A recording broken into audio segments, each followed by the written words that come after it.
स्वागत है और मैं जयेंद्र रावत आप सभी का वेलकम करता हूं, स्वागत करता हूं।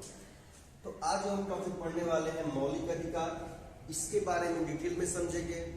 मौलिक अधिकारों की आखिर आवश्यकता क्या है, जरूरत क्या है और किस प्रकार से मौलिक अधिकार किसी व्यक्ति के विकास में सहायक होता है, आवश्यक होता है। जिस प्रकार से किसी व्यक्ति को जीने के लिए, रहने के लिए उसे भोजन की, कपड़े की और मकान की जरूरत होती है, उसी तरह से मनुष्य को अपना विकास करने के लिए मौलिक अधिकार की जरूरत होती है। इसको हम जो है कि आगे हम समझने का प्रयास करेंगे।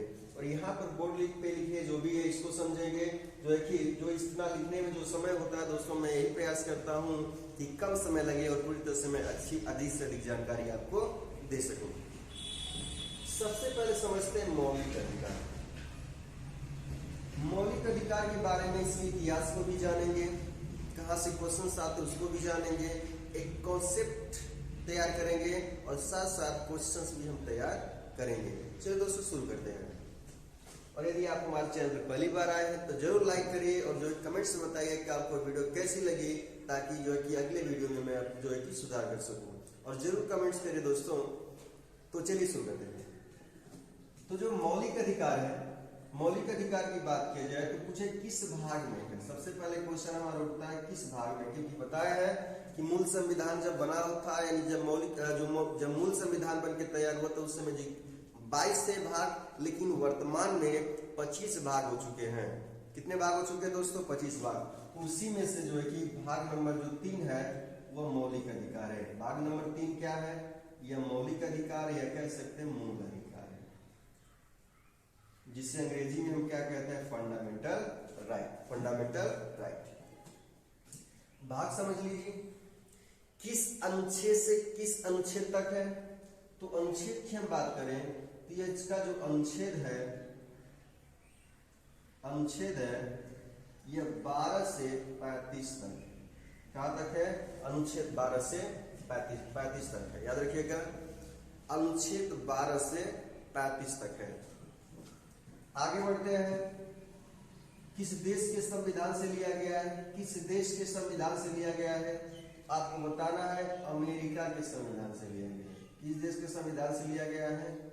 अमेरिका के संविधान से लिया गया है। याद हो गया होगा? बिल्कुल देखिए, एक बार नहीं याद होता है, दूसरी बार तो बिल्कुल देखिए याद हो जाएगा। और कंटिन्यू लगे रहिए और वन बाय वन करके पॉलिटी का जितने भी चैप्टर्स हैं, जितने भी लेसन है, जितने भी क्वेश्चन है, आने वाले क्वेश्चन है, सबको मैं जो है कि बताऊंगा। इसके बाद आपका हिस्ट्री होगा, ज्योग्राफी होगा, हर तरीके से आपको जो है कि यहाँ प्रोवाइड करने का करूंगा। तो यहाँ से भाग 3 के तहत क्या है? मौलिक अधिकार की बात है। किस अनुच्छेद में है? तो किस अनुच्छेद में है? तो अनुच्छेद की बात करेंगे तो 12 से 35 है।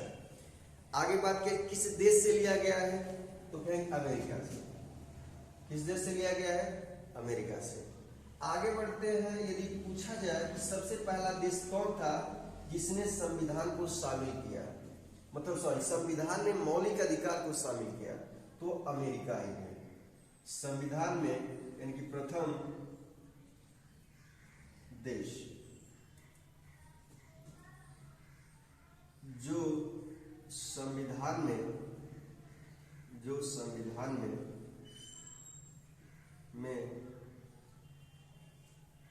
मूल अधिकार को शामिल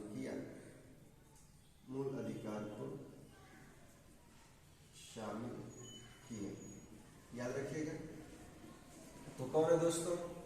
अमेरिका है। यह क्वेश्चन हो गया। अब पूछा जाए कि बताइए सबसे पहले सर्वप्रथम या सबसे पहले मूल अधिकार का विकास किस देश में हुआ है? विकास यानी कि विकास किस देश में हुआ? अलग अलग क्वेश्चन है, ध्यान समझिएगा। तो विकास जो किस देश में हुआ? तो कहेंगे ब्रिटेन। किस देश में हुआ दोस्तों? तो ब्रिटेन। रखिएगा। पूछा जाए कि विकास किस देश में हुआ? तो कहेंगे ब्रिटेन में। क्लियर हुआ? आगे पूछा जाए कि सर्वप्रथम कौन सा ऐसा देश था जिसने जो है कि कौन सा ऐसा देश था जिसको अपने संविधान में सबसे पहले मूल अधिकार को रखा? तो कहेंगे अमेरिका। कौन सा है? अमेरिका। चलिए क्या हो जाएगा? अमेरिका। अब देखिए कुछ 3-4 क्वेश्चन ये भी समझ लीजिए क्या है, हमारे साथ बोलिए। कहीं भी आप वीडियो देख रहे हैं क्वेश्चन समझिए, बोलिए, मन में ही पढ़ते रहिए। किस देश के संविधान से लिया गया है? अमेरिका के संविधान से लिया गया है। किस देश में इसका विकास हुआ? ब्रिटेन में विकास हुआ। सबसे पहले संविधान में मौलिक अधिकार को किसने रखा? किस देश ने रखा? अमेरिका ने रखा। मौलिक अधिकार किस भाग में है? भाग 3 में है। मौलिक अधिकार का अनुच्छेद किस अनुच्छेद से किस अनुच्छेद तक है? तो 12 से 35 तक है। क्लियर हुआ? बिल्कुल। चलिए यहां से तो हम लोग समझ लिए। अब इसके बाद इसके थोड़ी सी इतिहास को जानते हैं, कॉन्सेप्ट थोड़ा हमारा तगड़ा हो जाएगा। चलिए आगे बढ़ते हैं। मिटा दी इसे, देखिए इसको और इसको छोड़ेंगे, ठीक है। इतना लिखने में जो हमारा समय लगता है उसको हम थोड़ा सा कम किए हैं ताकि समझाने में जो है कि लिखे जो समझा सकूं और लिखने में जो कि ज्यादा लिखने में समय न जाए। चलिए इसे मिटाते हैं। तो बताइए किस देश के संविधान से लिया गया? अमेरिका के संविधान से। इसका विकास कहाँ हुआ है? ब्रिटेन में हुआ है। सबसे पहला देश कौन था जिसने क्या किया? जिसने जो है कि संविधान में जो है कि मौलिक अधिकार को रखा? तो कहेंगे क्या? अमेरिका। किस अनुच्छेद से किस अनुच्छेद तक है? 12 से। याद हो गया होगा? बिल्कुल। मैं यही चाह रहा हूं दोस्तों कि याद हो जाए, वीडियो देखने से ही आपको याद हो जाए और आप जो है कि एग्जाम में हाल में जाए और एक अच्छा जो है परफॉर्मेंस करें। चलिए तो आगे बढ़ते हैं। सबसे पहले समझते हैं इसके इतिहास को। तो सबसे पहले ब्रिटिश सम्राट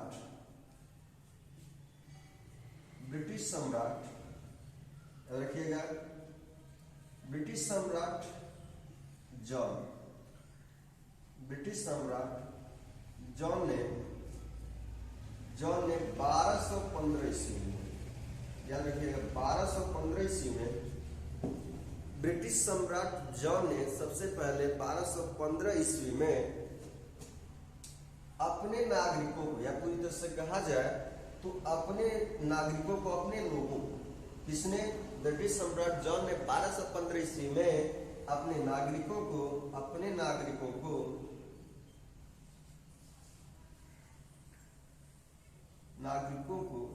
कुछ अधिकार दिए। क्या दिए? अधिकार दिए, जिसे मौलिक अधिकार, इसे क्या कहा गया दोस्तों? मौलिक अधिकार।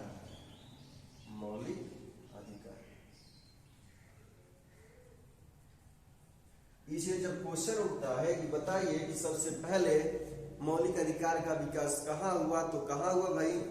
बताइए। ब्रिटेन में हुआ। कहाँ हुआ? तो ब्रिटिश सम्राट थे, या ब्रिटिश सम्राट यानी ब्रिटेन के थे पूरी तरह से कहा जाए, और ब्रिटेन के थे, तो इसीलिए जब हम बात करते हैं ब्रिटेन के ब्रिटिश सम्राट जॉन ने 1215 ईस्वी में नागरिकों को कुछ अधिकार दिया, जिसे मौलिक अधिकार कहते हैं। यानी कि कुछ जो है कि अधिकार के, इसे हम मौलिक अधिकार कहते हैं। और इसे मौलिक अधिकार को किस और नाम से जाना जाता है? तो कहेंगे मैग्ना कार्टा। क्या कहेंगे दोस्तों? मौलिक अधिकार को मैग्ना कार्टा के नाम से जान लेते हैं।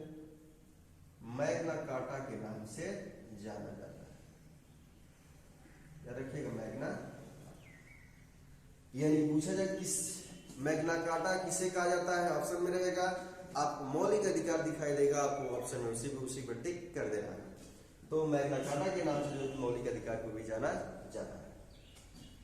तो यहाँ समझिए, कॉन्सेप्ट समझिए कि ब्रिटिश सम्राट जॉन ने क्या किया। जो ब्रिटेन के ब्रिटिश सम्राट थे जॉन ने 1215 ईस्वी में अपने नागरिकों को जो है कि अधिकार देने का काम किया। कुछ अधिकार थे, या उस पर क्या जाए, कुछ पत्र थे, अधिकार पत्र थे, उस पर हस्ताक्षर किया, और हस्ताक्षर करने के बाद वह जो है हस्ताक्षर करने के बाद वो मौलिक अधिकार के रूप में उभर कर आया, जिसे हम मैग्ना कार्टा के नाम से भी जानते हैं। क्लियर हुआ? चलिए आगे बढ़ते।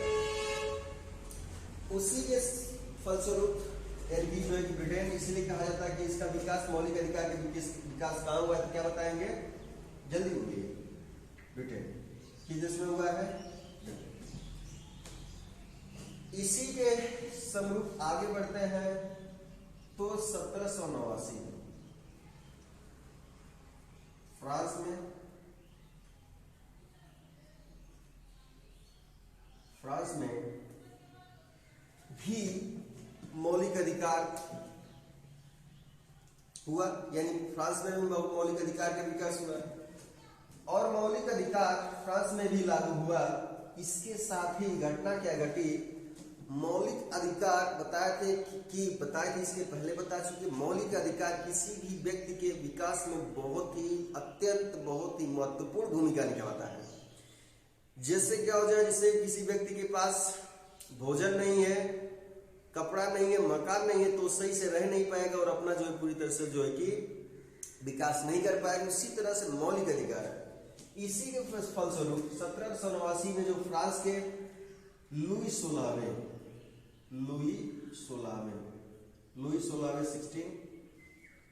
पढ़े भी होंगे यार, लुई 16 याद रखिएगा, लुई 16 ने फ्रांस के नागरिकों के संदर्भ में मूल अधिकारों का उल्लंघन किया। लुई 16 ने क्या किया, मूल अधिकार का यानी कि मूल अधिकारों का उल्लंघन किया। मूल अधिकार का उल्लंघन किया यानी कि इसने क्या कर दिया, वही उल्लंघन कर दिया। याद रखिएगा जो मैं बातें बता रहा हूं,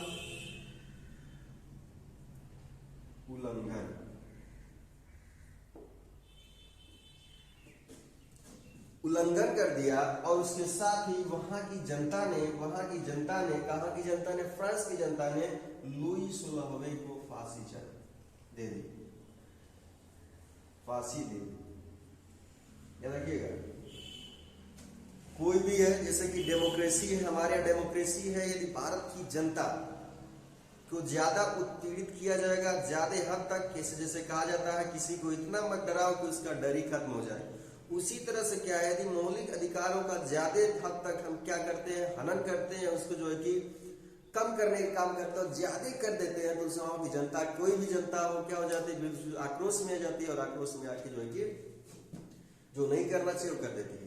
तो पूरी तरह से कहा जाए तो लुई 16 ने जो है कि, ध्यान समझिएगा, लुई 16 ने मूल अधिकारों का उल्लंघन किया, और मूल अधिकार का उल्लंघन करने के बाद जो किया, इसी के स्वरूप जो है वहां के जो नागरिक थे, फ्रांस के नागरिकों ने क्या कर दिया, लुई 16 को फांसी दे दी। क्लियर हुआ? चलिए आगे बढ़ते हैं। इसके बाद अमेरिका की बात होती है। इसी तरह से जो है कि, यानी कि क्योंकि वहां की जो जनता थी मौलिक अधिकार के प्रति सजग थी, बहुत ही जो है कि समझदार थी, इस तरह से जो है लुई 16 को, जो लुई 16 था, उसको फांसी दे दी अपने मूल अधिकार की रक्षा के लिए। आगे बात कर लेते हैं। तो अमेरिका, ध्यान समझिएगा, थोड़ा सा डीप में है, थोड़ा समझने का प्रयास करिए कैसे हुआ, इसका विकास कैसे हुआ। बाकी तो हम जो बताएंगे कैसे इसके बात है, क्योंकि आप जब कॉन्सेप्ट समझ जाते हैं तो उसके बाद आप कोई भूल नहीं सकते हैं। वैसे एक आंसर में पढ़िए, जैसे कि मूल अधिकार का विकास कहाँ हुआ, ब्रिटेन में हुआ। अब कॉन्सेप्ट आपको बता दिए, क्योंकि जो वहीं से जो कि ब्रिटिश सम्राट जॉन ने 1215 ईस्वी में जो एक पत्र पे हस्ताक्षर किया, और वो हस्ताक्षर जो मूल अधिकार के रूप में आया, उसी को मैग्ना कार्टा कहा गया। तो इसलिए आप समझ सकते हैं कि पहली बार जो है कि किस देश में विकास हुआ मौलिक अधिकार का, तो कहेंगे ब्रिटेन में हुआ। ऐसे क्या बात अमेरिका की आती है, और अमेरिका से हम बताएं कि जो है कि मूल अधिकार, मौलिक अधिकार किस देश के संविधान से लिया गया है, तो कहेंगे अमेरिका के संविधान से। याद रखिएगा, कुछ बातें हमें याद करनी है। 1791 ईस्वी में, याद रखिएगा 1791 ईस्वी में अमेरिका ने भी अपने नागरिकों को क्या किया, अपने नागरिकों को कुछ अधिकार दिए, और वह अधिकार बिल ऑफ राइट्स के रूप में आए। बिल ऑफ राइट्स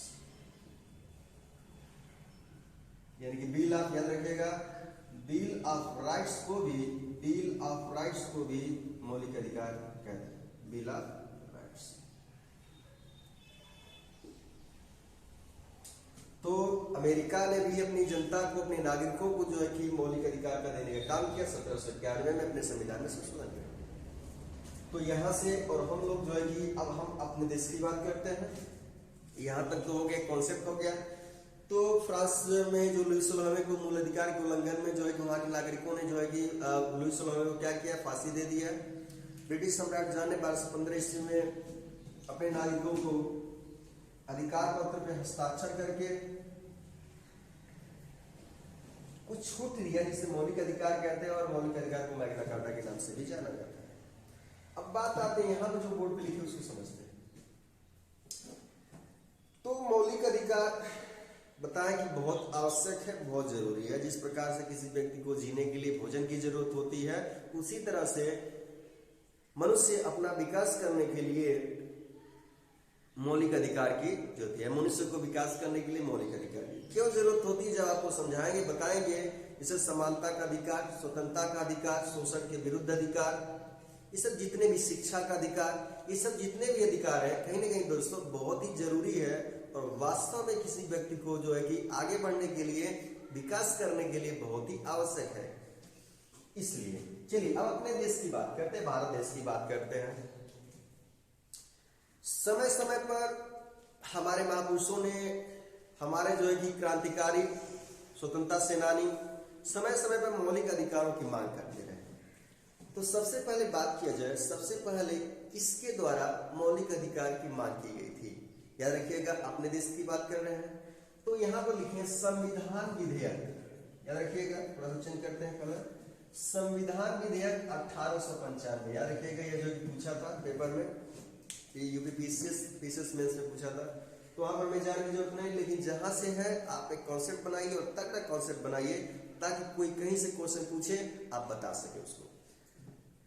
संविधान विधेयक 1895 में देखिए आप लिखे सबसे पहले संविधान की मांग की गई। याद रखिएगा, सबसे पहले संविधान की मांग की गई संविधान विधेयक 1895 में। सबसे पहले सब याद रखिएगा, किसके, कब? 1895 में। किसके माध्यम से? संविधान विधेयक के माध्यम से। इसके बाद समय समय में मांग बढ़ती रही। जैसे कि उसी की बात करते हैं, कांग्रेस ने भी सब 1917 से 1919 में उसके बीच में मांग किया था। कांग्रेस ने भी मांग किया था कि हमारे भारत के नागरिकों को, भारतवासियों को भी क्या है, मौलिक अधिकार चाहिए। जब देखिए यहाँ पर 1917 1919 में, इसका मतलब यह है कि जब अभी देश हमारा आजाद नहीं हुआ था उस समय की बात है। उस समय से भी मौलिक अधिकार की, क्योंकि हमारे जो है कि आंदोलनकारियों को, यानी हमारे महापुरुषों को कहा जाए तो उनको पता था कि मौलिक अधिकार कितना आवश्यक है, कितना जरूरी है। इसके बाद श्रीमती एनी बेसेंट के नाम से परिचित है, बताएंगे भी जब आपको जो है कि कांग्रेस के जब स्थापना, जब कांग्रेस की बात चलेगी इसमें बताएंगे आधुनिक भारत में, तो उस समय वहां पे समझाने का उनका नाम आएगा श्रीमती एनी बेसेंट। फिलहाल नहीं समझते, लेकिन हम जो पॉइंट्स है उसी की बात करेंगे दोस्तों। हाँ, कुछ वीडियोस में कुछ पॉइंट्स छूट जाते हैं, तो उसको हम कोशिश करते हैं कि अगले वीडियो से कवर करने की बात करते हैं। श्रीमती एनी बेसेंट ने कॉमनवेल्थ ऑफ इंडिया बिल, याद रखिएगा, किस बिल के माध्यम से?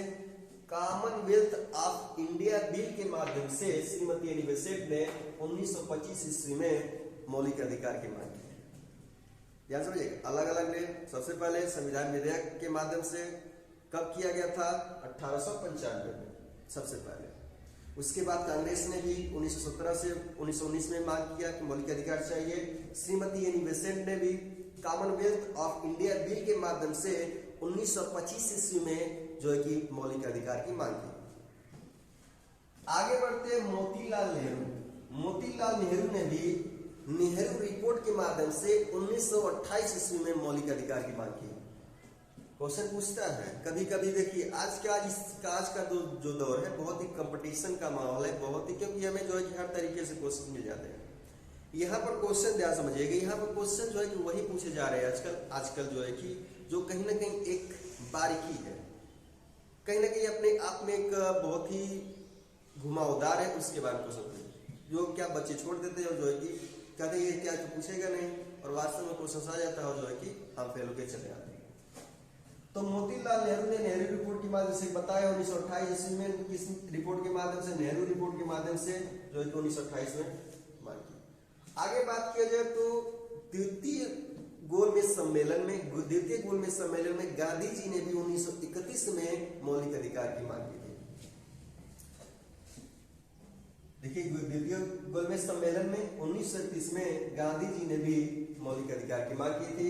संविधान, आगे बढ़ते हैं तो देखा जाए तो संविधान सभा, यहाँ से जो है कि हमारा संविधान में मौलिक अधिकार को रखा जाएगा और निर्णय लिया जाएगा कि ये जो है कि मौलिक अधिकार भारत में है। चलिए समझते हैं। तो यहाँ पर देखिए कि अलग अलग तरीके से और भी महापुरुष थे जो है कि मौलिक अधिकार की मांग किए, बात को बढ़ाए, आगे आवाज को उठाए। अब यहाँ पर हम बात हैं संविधान सभा। हमारा देश आजाद हो गया और संविधान बनना तैयार हो गया है। उसी समय क्या हुआ, संविधान सभा वल्लभ भाई पटेल की अध्यक्षता में, याद रखिएगा वल्लभ भाई पटेल, जो सभी देशी रियासतों को एक करने में, जैसे पहले वीडियो में बताया कि देशी रियासतों को मिलाने में सबसे बड़ा योगदान यदि किसी व्यक्ति का, किसी महापुरुष का है तो वल्लभ भाई पटेल जी का है, जिन्होंने 562 रियासतों को क्या किया, मिलाने का काम किया। या पूरी तरह से कहा जाए तो 500 जो 62 थे 559 मिलाए। उसके बाद जूनागढ़, हैदराबाद और जम्मू कश्मीर, जो जम्मू कश्मीर का मुद्दा भी चल रहा है, और जूनागढ़ और हैदराबाद को क्या किया उस समय मिला लिया। किसने मिला भाई, जो है कि वल्लभ भाई पटेल जी ने। तो यदि पूछा जाए कि कैसे, कौन ऐसे व्यक्ति है जिसने जो है कि देशी रियासतों को मिलाने का काम किया, तो क्या कहें, वल्लभ भाई पटेल जी का नाम लेंगे। इसीलिए statue of unity, statue of unity, और यूनिटी का मतलब क्या होता है, एकता, जो सबको एक करने का काम किया, अखंड भारत। चलिए आगे बढ़ते हैं। जो है कि वल्लभ भाई पटेल जी थे, तो यहाँ पर अध्यक्ष है संविधान सभा के, जो है कि वल्लभ भाई पटेल की अध्यक्षता में। संविधान सभा के अध्यक्ष नहीं, याद रखिएगा, संविधान सभा के अध्यक्ष कौन थे, अस्थाई सच्चिदानंद सिन्हा, अस्थाई डॉक्टर राजेंद्र प्रसाद। तो वल्लभ भाई पटेल ने संविधान सभा में जब बात चल रही होती है, तो वल्लभ भाई पटेल जी की अध्यक्षता में एक परामर्श समिति का गठन किया जाता है। किसके लिए भाई, मौलिक अधिकार के लिए, याद रखिए किसके लिए, मौलिक अधिकार के लिए परामर्श समिति का गठन किया जाता है। और मूल अधिकार के लिए ईश्वर, किसके लिए, ईश्वर परामर्श के लिए, याद रखिएगा ईश्वर परामर्श के लिए, उस पर जो है कि पूरी तरह सुझाव के लिए, सजेशन के लिए, एडवाइस के लिए जो है कि परामर्श समिति का गठन किया गया। किसके अध्यक्षता में, वल्लभ भाई पटेल की अध्यक्षता। और उसी की परामर्श की एक उप समिति बनाई गई, उप समिति बनाई गई, जिसके अध्यक्ष थे जेपी कृपलानी। वल्लभ भाई पटेल, समिति बनाई गई परामर्श समिति, उसी परामर्श की उप समिति बनाई गई, जिसके अध्यक्ष जो जेबी कृपलानी थे। और जेबी कृपलानी, क्या रखिएगा, जेबी कृपलानी किसके लिए, मौलिक अधिकार के लिए। और इन्हीं के सुझाव पर भाग 3 में मौलिक अधिकार को रखा गया। किसमें रखा गया भाई, भाग 3 में, पहले बता चुके हैं भाग 3 में। किसको, यहां से अब जो है कि मौलिक अधिकार की एंट्री हो गई। इतना समझाने के लिए आपको इतना समय दिया है। चलिए आपको समझ में आ गया होगा कि मौलिक अधिकार कैसे हुआ, किससे से कितने क्वेश्चन बन सकते हैं, जो हम लोग समझे। आगे बढ़ते हैं, तो यहाँ से इसकी कहानी खत्म हो गई। चलिए मिटाते हैं, समझ में गए होंगे। नेहरू रिपोर्ट के माध्यम से मोतीलाल नेहरू ने 1928 ईस्वी में मौलिक अधिकार की मांग की। चलिए यहां तक तो हम समझ गए। अब आगे बढ़ते हैं, अब यहाँ का इतिहास जानेंगे, यानी कि पूरी तरह से कहा जाए तो इसको एक कॉन्सेप्ट तरीके से, क्वेश्चन तरीके से समझने का काम किया है। बताइए किस अनुच्छेद में कहा गया है मौलिक अधिकारों की बात, तो 12 से 35 में। अब समझते हैं 12 से 35 है क्या, 12 से 35 ध्यान समझिए। अब यहां से कहानी आपकी शुरू हुई। कहानी तो वहीं से शुरू थी, लेकिन वो भी समझना बहुत जरूरी था। चलिए 12 से 35, 12 से 35 अनुच्छेद 12 से 35। तो 12 में क्या है, 12 में क्या है तो समझते हैं अनुच्छेद 12 में क्या कहा गया है। इसके बाद धीरे धीरे हम समझने का प्रयास करेंगे। अनुच्छेद 12 और अनुच्छेद 13, यहां से मौलिक अधिकार शुरू नहीं होता, लेकिन फिर भी ये जो कि जरूरी है। जरूरी क्या है, अनुच्छेद 12 में राज्य को परिभाषित किया गया है। अनुच्छेद 12 के तहत राज्य को परिभाषित किया गया,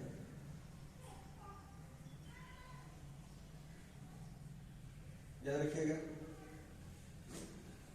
यानी राज्य को परिभाषित किया है। राज्य को पूछा जाए किस अनुच्छेद में राज्य शब्द को परिभाषित किया या राज्य को परिभाषित किया गया अनुच्छेद 12 में कि राज्य की क्या क्या विशेषता होनी चाहिए उसके बारे में बताया गया। चलिए आगे बढ़ते हैं अनुच्छेद 13 में। अनुच्छेद 13 क्या कहता है, बहुत ही इंपॉर्टेंट, याद रखिएगा। अब यहां से आपका मौलिक अधिकार शुरू हो गया। अनुच्छेद 13 कहता है, अनुच्छेद 13 जो है मौलिक अधिकारों का सजग प्रहरी, रखिएगा सबसे इंपॉर्टेंट है मौलिक अधिकारों का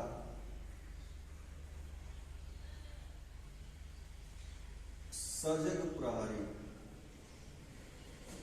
सजग प्रहरी इसको समझाते हैं क्या? तो मौलिक अधिकारों का सजग प्रहरी यानी कि आप समझिए हम कानून बना चुके, मौलिक अधिकार दे चुके, सोच सको हो भी गया है। यदि मौलिक अधिकारों का हनन होता है तो हम कहां जाएंगे? तो इसका भी तोड़ दिया, यानी कि संविधान सभा में बात चली कि भाई ठीक है हमने मौलिक अधिकारों को दे दिया, तो क्या ऐसा तो है नहीं जो कि किसी व्यक्ति कोई व्यक्ति इसका हनन न करे, इसका नुकसान न करे। तो कहा ठीक है नुकसान करेगा तो होगा क्या, इसको अनुच्छेद 13 में क्या है बिल्कुल कानून बना दिया गया कि मौलिक अधिकारों का सजग प्रहरी, और सजग प्रहरी कौन होगा? सुप्रीम कोर्ट होगा। सुप्रीम कोर्ट याद रखिएगा, सुप्रीम कोर्ट, सर्वोच्च न्यायालय, उच्चतम न्यायालय। तो यह बात चलिए कोई भी मैटर होता है तो हमें क्या कर सकते हैं, हम सुप्रीम कोर्ट का दरवाजा खटखटा सकते हैं कि मौलिक अधिकारों की जो हनन होती है और मौलिक अधिकारों को जो कि पूरी तरह से नुकसान किया जाता है, हमारी बातें नहीं सुन जाती। तो आगे यहां से क्वेश्चन एक बनता है, तो बताइए, तो सजग प्रहरी समझ आ गया यानी मौलिक अधिकार। यदि सुप्रीम कोर्ट में यदि कोई ऐसा कानून बनता है जो मौलिक अधिकारों को कहीं ना कहीं उसे कम करने का काम करता है, तो उसी क्षण सुप्रीम कोर्ट मौलिक अधिकारों को शून्य घोषित कर देगा, उस विधेयक को शून्य घोषित कर देगा और बिल्कुल मतलब कि उसको खत्म कर देगा। याद रखिएगा। अच्छा यहां से आप समझ लीजिए हम क्या कर सकते हैं, अनुच्छेद 32 के तहत, अनुच्छेद 32 के तहत और अनुच्छेद 226 के तहत, यहाँ पर कुछ बातें समझ बहुत इंपॉर्टेंट है, ये परीक्षा में पूछा था और कई बार पूछा है, याद रखिएगा। तो अनुच्छेद 32 और अनुच्छेद 226 क्या है, हम क्या कर सकते हैं, इसके तहत अनुच्छेद 32 के तहत हम सुप्रीम कोर्ट का दरवाजा खटखटा सकते हैं। सुप्रीम कोर्ट का मतलब कैसे कह सकते हैं, उच्चतम न्यायालय, उच्चतम न्यायालय। यानी कि क्या होता है, मौलिक अधिकारों के यदि हनन होता है तो हम क्या कहा जा सकते हैं, तो जो है कि उस सुप्रीम कोर्ट जा सकते हैं, उच्चतम न्यायालय में जा सकते हैं। ठीक है, इसी को अनुच्छेद 32 को जब हम प्रस्तावना पढ़ा रहे थे, यदि प्रस्तावना की वीडियो नहीं देखे तो जरूर देखिए दोस्तों, उसमें बहुत अच्छी तरह से उसको डिफाइन करने का समझाने का प्रयास किया है। अनुच्छेद 32 को डॉक्टर भीमराव अंबेडकर ने संविधान का हृदय और आत्मा कहा है, यानी कि डॉक्टर भीमराव अंबेडकर ने इसी को आगे बताएंगे कि इसी को जो है कि संविधान का हृदय और प्लस आत्मा, संविधान का हृदय और आत्मा किसने कहा, तो doctor B R Ambedkar, doctor B are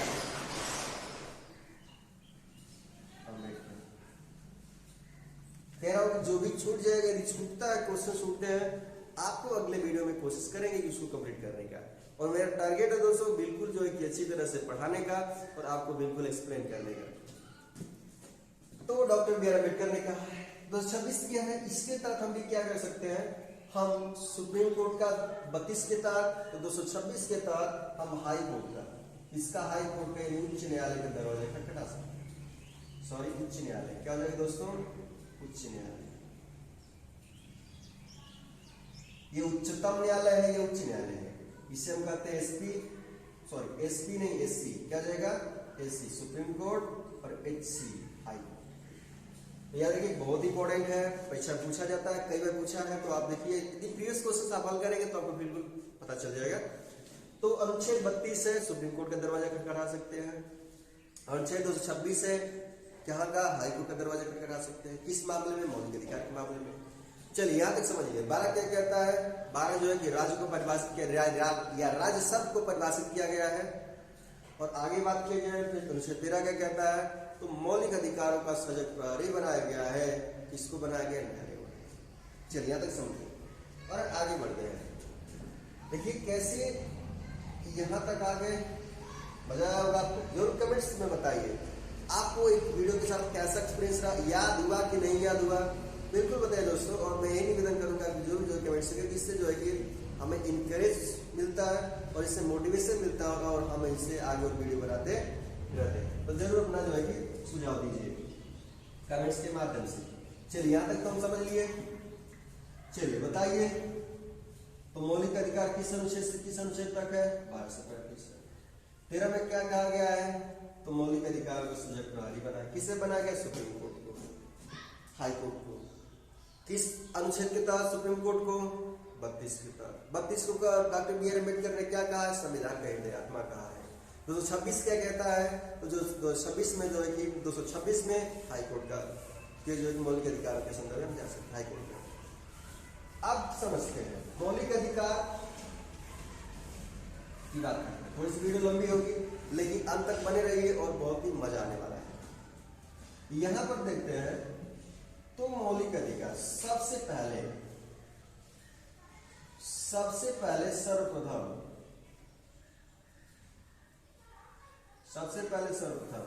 क्या रखिएगा? सर्वप्रथम संविधान में मौलिक अधिकार सब, यानी कि बात किया जाए मूल संविधान में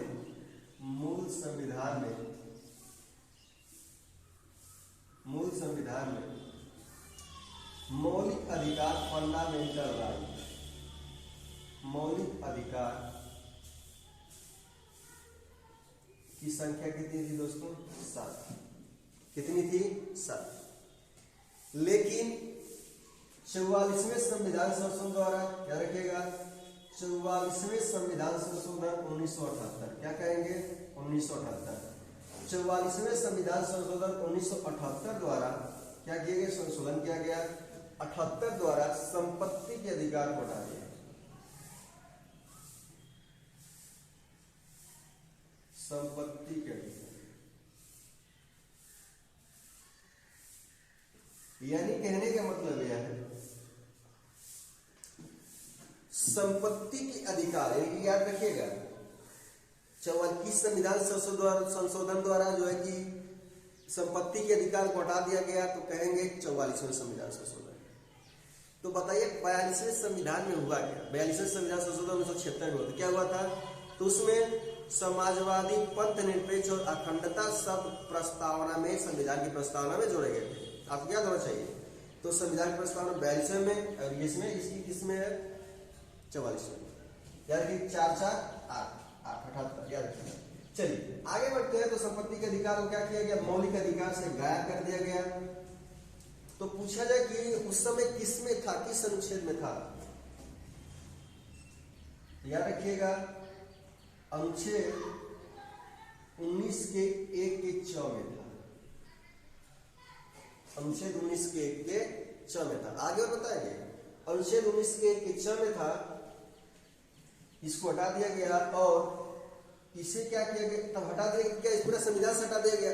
ऐसा नहीं है। संविधान से क्या बस मौलिक अधिकार से इसका जो है कहानी खत्म हो गई है, बल्कि संविधान से खत्म नहीं हुए।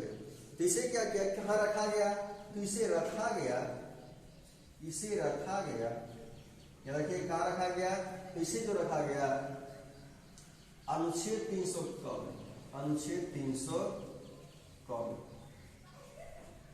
300 में रखा गया और इसे कह दिया गया अब ये मौलिक अधिकार नहीं है, ये एक विधिक अधिकार है। कैसा अधिकार घोषित कर दिया गया? विधिक अधिकार। याद रखिए बहुत इंपॉर्टेंट है। तो इस तरह से हमारे पास मौलिक अधिकार यानी वर्तमान में मौलिक अधिकारों की संख्या, यहां से हम समझने का प्रयास किए कि वर्तमान में मौलिक अधिकारों की संख्या, वर्तमान में मौलिक अधिकार या मूल अधिकार कितने हैं भाई? तो ये घटा दीजिए 7 थे तो कितने हो गए? 6। और इसी को हम लोग पढ़ने का काम करेंगे। चलिए आगे बढ़ते हैं, इसको मिटाते हैं और वो 6 मौलिक अधिकार कौन कौन है उसको थोड़ा सा लिख लेते हैं, समझ लेते हैं। तो चलिए मिटा दे इसे। चलिए यहाँ से थोड़ी वीडियो लंबी हो जाएगी, फिर अगले वीडियो मिलेंगे, जैसे कि बताएंगे समानता का अधिकार, स्वतंत्रता का अधिकार, शोषण के विरुद्ध अधिकार। इस तरह से हम बात करेंगे अगले वीडियो में। चलिए दोस्तों, यहाँ तक आप समझ में आ गया होगा आपको कि किस तरह से है। चलिए अगले वीडियो मिलेंगे और पार्ट 2 का इंतजार करते रहिए। जय हिंद, जय भारत।